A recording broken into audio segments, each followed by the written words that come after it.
माँ के जाने के बाद मैंने वो चेहरा देखा जिसे मैंने सालों से नहीं देखा था। वो मेरे पापा थे, घर के अंदर एक कुर्सी पर बैठे हुए, और मैं दरवाजे के कोने से उन्हें चुपचाप देखती रही।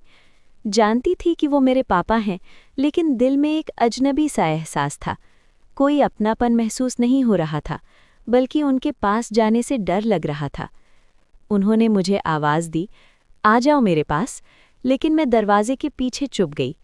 फिर वो खुद उठकर मेरे पास आए और मुझे अपनी गोदी में उठा लिया।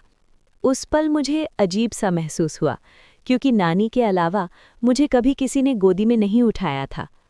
फिर वो मुझे लेकर पड़ोस के गांव वाले घर के बरामदे में गए, जहां लोग बैठकर बातें कर रहे थे। वहां मेरे भाई बहन भी थे और मेरी कुछ दोस्त भी। लेकिन सच ये था कि मुझे अपने भाई बहनों से ज़्यादा अपनापन अपनी दोस्तों के साथ महसूस हो रहा था, क्योंकि मैंने अपने भाई बहनों को सालों से नहीं देखा था। बचपन से मैं अपनी नानी और नाना के साथ रही थी, और ज़्यादातर समय वही मुझे देते थे। उनके प्यार के अलावा मुझे किसी और के प्यार की पहचान ही नहीं थी। मुझे लगता था कि मैं सबसे ज़्यादा सुरक्षित सिर्फ उन्हीं के साथ हूँ। कुछ दिन तक सब ठीक ठाक चला। पापा और मेरे भाई बहन करीब 1-2 महीने नानी के घर रहे।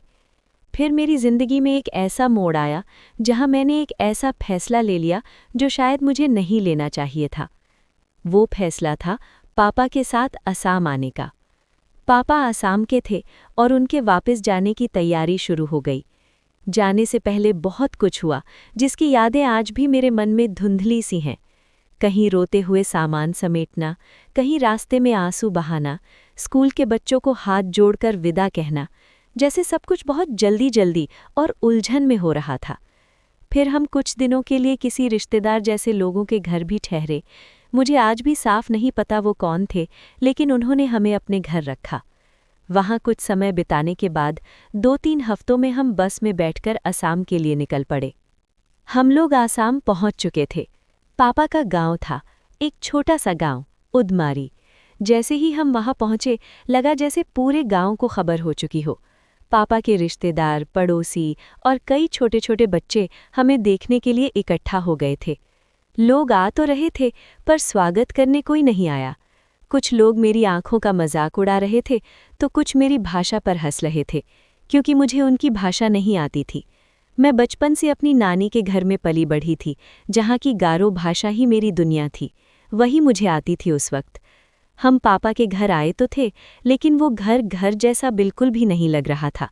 ऐसा लग रहा था जैसे हम किसी अनजान जंगल में आ गए हों, जहाँ न रहने का कोई ठिकाना था, न खाने का। हजारों लोग हमें देखने आए, पर उनमें से किसी ने भी हमारा स्वागत नहीं किया। न किसी ने रहने की जगह दी, न किसी ने पूछा कि हम खाएंगे क्या।